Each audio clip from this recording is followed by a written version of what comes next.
Do you want to know what finally made me look cruel? I stopped pretending my husband's jealousy was love. For years, he kept telling me that Adrian was not really my best friend. He said Adrian was just waiting for my marriage to break, waiting to offer me his shoulder, waiting for the day I finally chose him instead. And every time he said it, I heard the same thing. My husband did not trust me. He did not trust my friendship. He did not trust my history. He did not trust the one man who had known me for 15 years and never made me feel invisible. So when my birthday came, I decided to stop defending Adrian in private. I invited him into our home, sat him beside me, and planned one simple moment everyone would witness. My husband was going to apologize to him.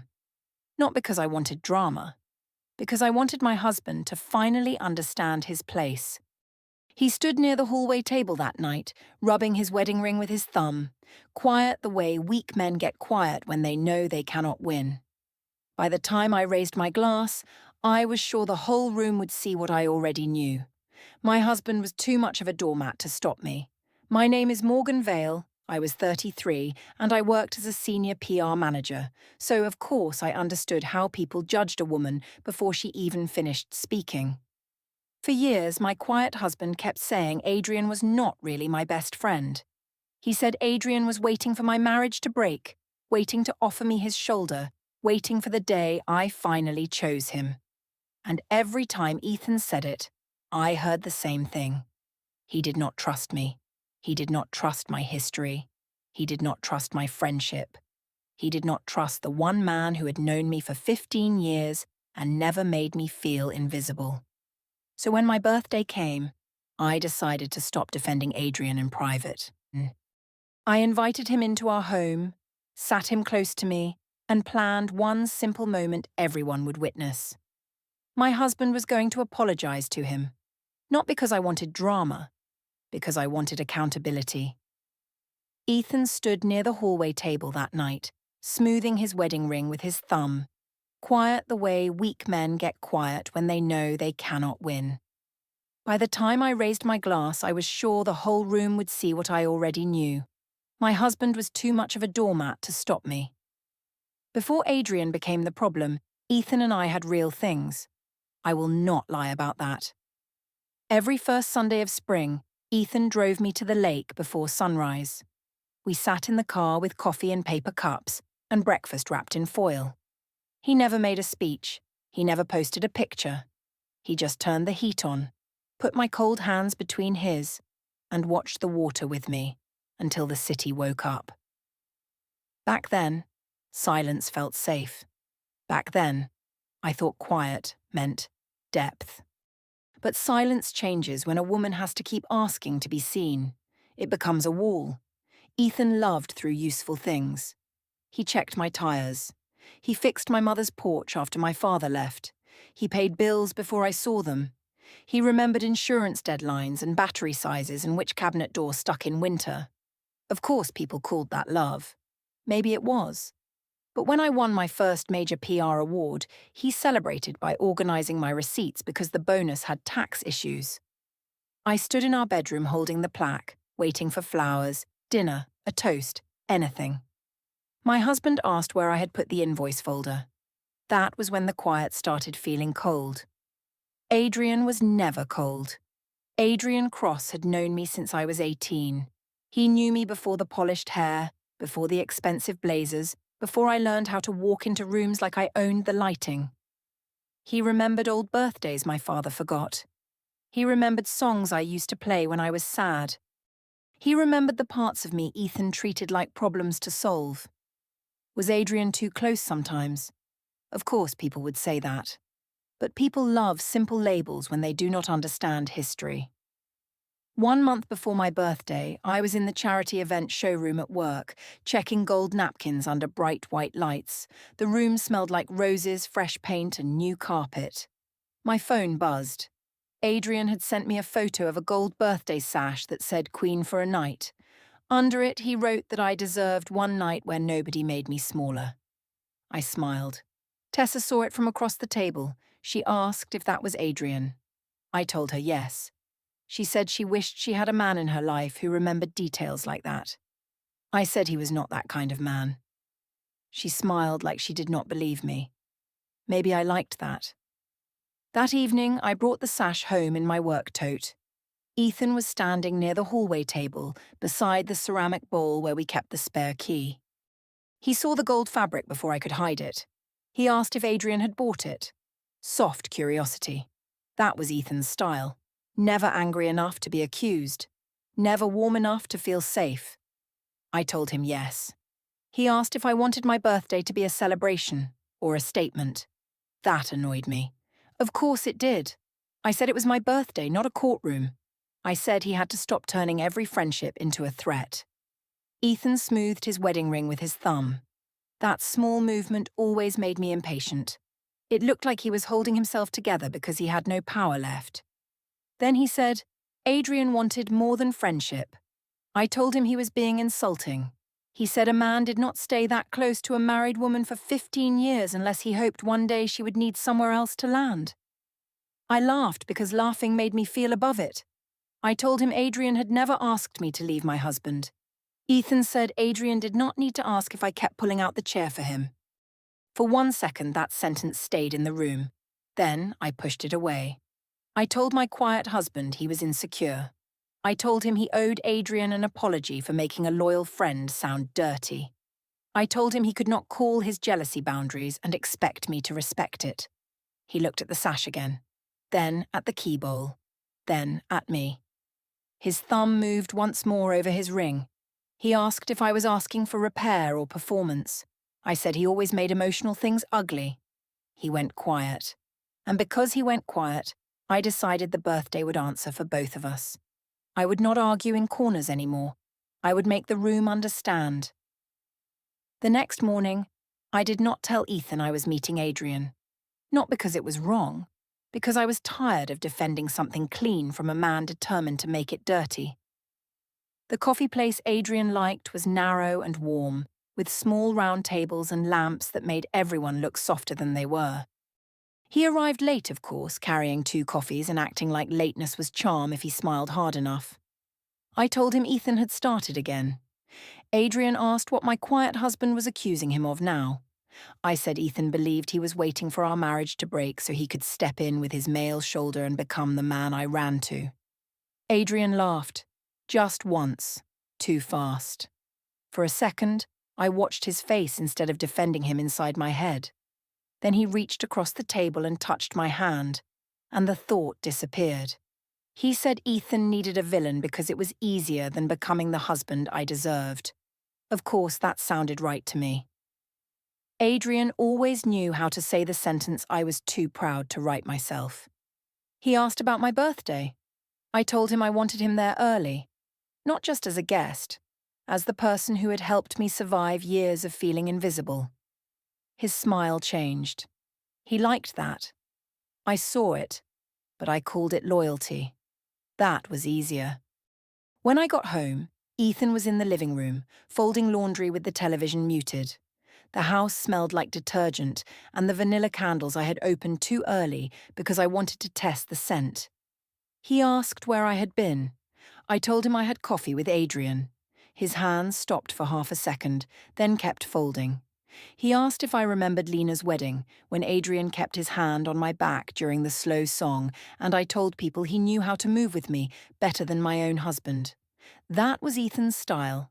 Specific, factual, quiet. I hated it. I told him it had been a joke. He said jokes became patterns when the same person kept laughing and the same person kept being laughed at. I told him he was collecting old moments because he could not handle the present. He smoothed his wedding ring with his thumb. There it was again, that weak little motion, that silent retreat. He said he was not asking me to end a friendship. He was asking me to see why Adrian always stepped closer whenever our marriage was hurting. I heard control. I heard jealousy dressed up as concern. So I used the word he could not fight. I told him this was about boundaries. My boundaries. My right to keep a friendship that existed before him. My right to have a man in my life who did not make every feeling sound like a problem to solve. Ethan looked at me for a long time. Then he said if I wanted my birthday to become a statement, I should be careful what it stated. I laughed. Of course I laughed, because my quiet husband had finally found a dramatic sentence, and it still sounded like defeat. That night, I called Tessa from the pantry. She said Ethan needed public accountability. She said some men only understood shame when other people saw it. I liked that. Public accountability. Not humiliation. Not punishment. Accountability. So I decided the birthday would have one perfect moment. I would tap my glass. I would thank everyone. I would call Adrian the friend who never left. Then my husband would apologize. Not privately. In front of everyone. And once he did, the whole room would understand what I already knew. Ethan could complain in corners, but he could not stop me in public. The first public test happened 6 days before my birthday. It was supposed to be a simple planning dinner at Bellwether, a restaurant with dark green booths, brass lamps, and mirrors that made every table look more important than it was. The air smelled like butter, rain, and expensive perfume. I wore the gold birthday sash for one photo. Of course I said it was a joke, but I liked how it looked across my chest. Queen for a night. Adrian loved it. He said I looked like the kind of woman men should be afraid to lose. Tessa laughed. Lena smiled, but not with her whole face. Ethan pulled out my chair. He did not comment on the sash. That annoyed me more than criticism would have. My quiet husband always knew how to make absence feel like an insult. Adrian sat beside me. Ethan sat across from me. That was not an accident. I had arranged it that way because I wanted Ethan to see the friendship he kept trying to shrink. Adrian brought me a small silver bracelet with a tiny camera charm because we had met in a photography class 15 years earlier. It was personal, thoughtful, visible. I put it on right there at the table. Ethan watched my wrist. Then he smoothed his wedding ring with his thumb. I knew that look. I read it as jealousy losing its voice. Dinner started politely. Work, weather, cake flavors, guest lists. Tessa joked about my party needing a red carpet. Adrian said I deserved one. Lena asked if Ethan had helped with any of the planning. I answered before he could. I said Ethan's idea of party planning was checking whether the smoke detector batteries worked. Tessa laughed first. Adrian laughed next. Lena looked down at her menu. Ethan only folded his napkin beside his plate. Then he asked quietly if I wanted the table to laugh with him or at him. That was his quiet debrief voice. No anger, no volume. Just that careful question, placed in the middle of the table like a glass I was supposed to avoid breaking. I smiled. I told him not to make himself the victim of a joke. He said he was asking what I wanted. I said I wanted accountability.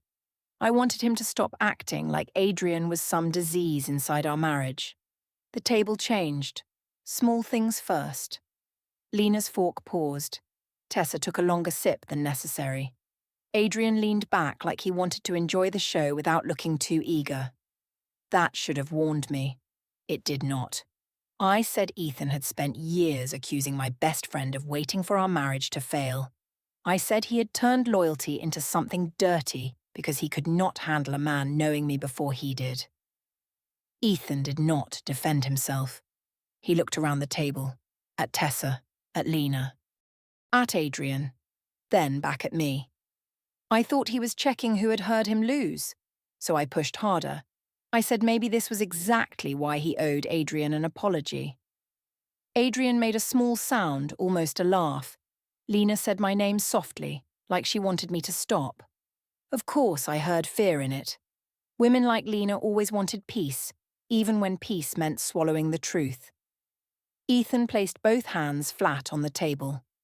Then he said he would not turn our marriage into dinner entertainment. I told him it was not entertainment. It was respect.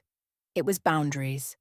It was the first honest conversation he had not been able to hide from. His thumb moved over his ring again. Slow, controlled.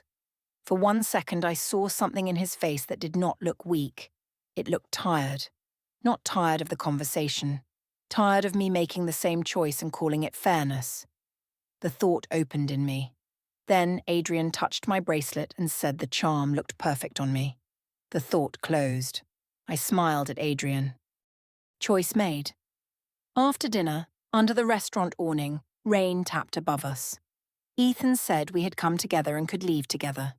I told him Adrian and I still had birthday details to finish. Ethan asked if I was choosing a planning conversation over riding home with my husband. I said not everything was a competition. He said he wished I believed that. My quiet husband looked at me, thumb on his ring, and said nothing else. So I got into Adrian's car. As we pulled away, I watched Ethan standing under the brass light by the door. He looked calm. I thought calm meant beaten. By my birthday, I planned to make that clear to everyone. 3 days before my birthday, Ethan's sister Hannah came to the house. Hannah was not dramatic like Tessa. She did not use big phrases or send fire emojis. She was a nurse manager, and she had the tired face of someone who had watched people lie badly for years. I was in the dining room, tying gold ribbons around small favour boxes. The gold sash was hanging over the back of a chair. Queen for a night. The room smelled like vanilla candles and lemon cleaner because Ethan had wiped the table that morning without being asked. Of course he had. My quiet husband could always polish the surface while ignoring the thing underneath it. Hannah stepped inside with a cream envelope in her hand. She looked at the sash first, then at the hallway table, then at the ceramic key bowl. The bowl was empty. Adrian still had the spare key because he was dropping off speakers later that week. Hannah asked if Adrian was coming to the party. I said yes. She asked if he had a key to the house. I laughed because everyone had suddenly become obsessed with doors and keys and boundaries. I told her Adrian was helping me, which was more than I could say for people who only appeared to judge. Hannah did not take the bait. She said access mattered. She said a key was not just metal, it was trust. That sounded exactly like Ethan. I told her she knew him as a brother, not as a husband. I told her she did not know what it felt like to stand beside a man who gave safety but not warmth. That was true. And because it was true, I used it like a shield. Hannah put the cream envelope on the hallway table. She said it was for Ethan if he needed it. I asked what it was. She said it was not for me. That annoyed me more than it should have. Of course it did. I controlled guest lists for a living. I controlled rooms, speeches, seating, light, music. I hated objects that sat in my house without explanation. When Ethan came downstairs, he saw the envelope. He picked it up, looked at Hannah, then placed it in the small drawer under the hallway table. He did not open it. He did not explain it. His thumb moved over his wedding ring. I read that as family nerves. Nothing more. After Hannah left, Ethan and I stood in the bedroom doorway. Not inside the room. Not in the hall. In the doorway, like neither of us wanted to cross first. He asked me not to make him apologize to Adrian at the party. Again. But this time his voice was different. Still calm. Still low. But there was something plain in it. He said he knew he had made me lonely. He said he had confused being useful with being present. He said he had fixed problems when I needed to be held through them. For 1 second, the words reached the exact place I kept hidden. The award night, the invoice folder, the mornings when I wanted him to tell me I mattered before he told me what needed to be done. I almost heard him. Then my phone buzzed. Adrian sent a photo of the spare key in his hand beside 2 speaker boxes. He wrote that the birthday rescue team was ready. I smiled before I meant to. Ethan saw it. The softness left his face, so I closed the door inside myself. I told him Adrian showed up where he disappeared. I told him this was why the apology mattered, not to punish him. To create accountability. Ethan asked if accountability needed an audience. I said only men who feared witnesses asked that question. He looked down at his ring. Slow thumb. Quiet breath. Then he said he had asked me for one boundary and I had turned it into a party theme. That sentence stayed in the doorway. I hated it because it sounded close to true. So I changed my tactic. I softened my voice. I told him I wanted peace. I said if he apologized, even briefly, everyone could move forward. I said Adrian would feel respected, Ethan would look mature, and I would finally stop feeling forced to defend my oldest friendship. It sounded reasonable. It was not. Ethan only said I was asking him to lower himself so I could feel higher. I called that cruel. He did not answer. By then, Brooke had stopped replying fast. Tessa's messages had become shorter. Lena had not confirmed if she was bringing her phone tripod for party videos. My circle was still there, just quieter. I told myself they were busy. Of course I did. The party was almost ready and I still had one perfect moment to plan. By dessert, my husband would either apologize or show everyone why he should have. The morning of my birthday, it rained. Thin rain, quiet rain. The kind that made windows look softer and candles feel warmer. I decided it was perfect. Of course I did. A rainy birthday made the house feel like a stage, and I had always known how to use a stage. By noon, the dining room was ready. Gold plates, white tulips, vanilla candles, the cake hidden in the fridge, the gold sash hanging over the chair like it was waiting for me. Queen for a night. Adrian arrived early with the speakers. He did not knock. He used the spare key. The lock turned while Ethan and I stood near the dining table. That sound should have felt strange. It did not. To me, it sounded like help arriving. Ethan looked toward the door, then at me. His face did not change. His thumb only moved over his wedding ring. My quiet husband, and that same weak little motion. Adrian stepped inside with a smile and said the rescue team had arrived. I laughed. Ethan asked him calmly not to use a key to enter his home again. His home. I caught that part. I said our home. Ethan said yes, our home, which was why access should have required both of us. There were facts in that sentence, and facts were dangerous when they were not on my side. So I changed the frame. I told him Adrian was helping while he was creating tension. I said this was exactly why the apology mattered. I said a secure husband would thank the man who cared enough to show up. Adrian set the speakers down and looked at me with that pleased little smile. I saw it. Then I called it loyalty. Ethan looked at both of us for a long moment. Then he said the party could happen exactly as I planned. That was all. No argument. No demand. No scene. His thumb moved once over his ring, and I read the whole thing as surrender. He had folded. By 3, Tessa arrived with extra candles and champagne. She loved the table. She loved the tulips. She loved the sash. At first. Then she asked if I was still doing the apology moment. I told her yes. Her hands slowed over the candle box. She said maybe the party should just be fun. I asked if she was backing out now. She said she only thought making my husband apologize to Adrian in front of guests might not read the way I wanted. That irritated me. Of course it did. Tessa had called it accountability when it was only an idea. Now that it had a room, she wanted to rename it drama. I told her people were always brave until a woman actually demanded respect. She looked toward the hallway where Ethan was carrying ice into the kitchen. Then she said maybe demanding respect and making someone kneel were too close tonight. Kneel. I hated that word because I had not said it. I told her she could enjoy my birthday or leave. She did not answer right away. Later, when I checked my phone, she had sent one message from outside. She said not to make the room choose. Then she was gone. Small absence. Big silence. I put my phone face down and told myself she was jealous of courage. At 6:30, I put on my blue dress and the gold sash. In the mirror, I looked bright. Chosen. Impossible to ignore. Ethan came to the bedroom doorway. He asked for one final thing. He said if I needed to talk about loneliness, he would listen tomorrow. If I needed to say he had failed me, he would hear it. If I needed boundaries with Adrian, we could speak like married people. But he asked me not to make him apologize to Adrian in our home. I gave him the true accusation because it was the sharpest one I had.